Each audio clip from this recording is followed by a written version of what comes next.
And beard added dignity, while a round, boyish face with blue eyes and an easy smile gave away no feeling. One would have had to look hard to see the tension in his eyes. Nobody notices.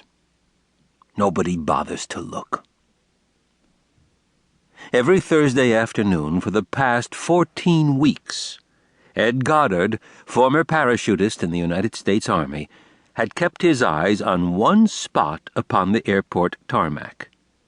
Even as he looked, he again asked himself the question, "Can I get away with it?"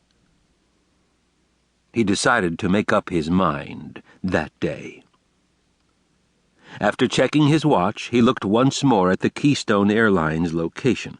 Keystone planes were all Winthrop two-engine turboprops. They could hold 10 passengers. If the Boeing 747s were the whales of the sky, the Winthrop 220s were the minnows, darting between cities like Philadelphia and places like Elmira, New York, with short runways and few people waiting in the small terminal. As Ed Goddard watched, 6 men and a woman stepped from one of the long passenger buildings. For a second they paused, unsure where to go. A mechanic waved them toward the little plane. Seeing only then how small a plane they were about to board, they stopped. Unsureness was written on their faces.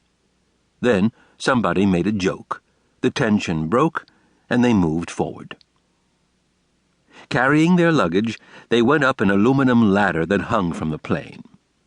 At the top of the steps, the co-pilot, no stewardess on an airline the size of Keystone, took boarding passes and welcomed them aboard Flight 74. Stooping, they entered into the small cabin. Goddard shifted his gaze to the right. He knew what to expect next. A green truck moved heavily toward the Keystone area. 4:05. 3 minutes late, not bad. 20 feet from the plane, the truck halted. The driver got out, locked his door behind him, then walked carefully to the rear. His hand was on the trigger of his partially withdrawn pistol. At the back door, he glanced about suspiciously. He never looks up here. The rear door of the truck unlocked, and 2 men jumped out. One carried a rifle, the other a black leather bag. The bag contained almost $1 million, all in cash, all in small bills.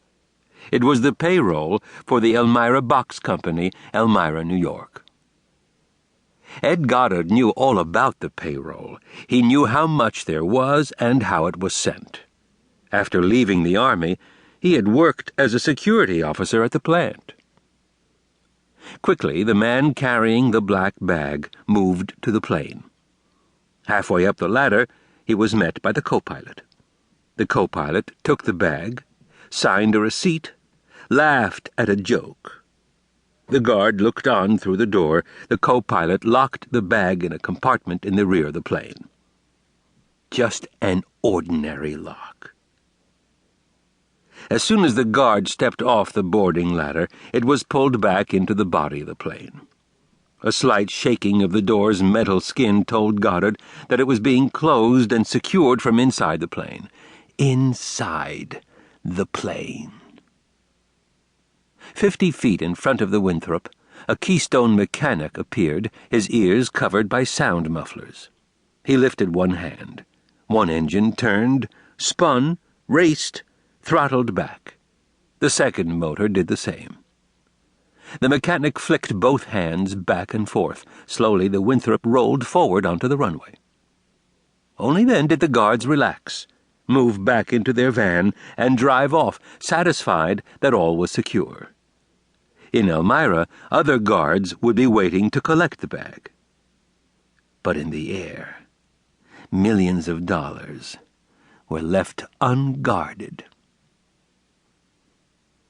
At the end of the runway, the Winthrop's motors spun faster and faster. Then, getting clearance, the plane leaped down the tarmac and lifted into the air. Goddard watched until the plane was no more than a speck against the sky. The only way to get the million was to take it in midair. The only way to get away with it was to jump from the plane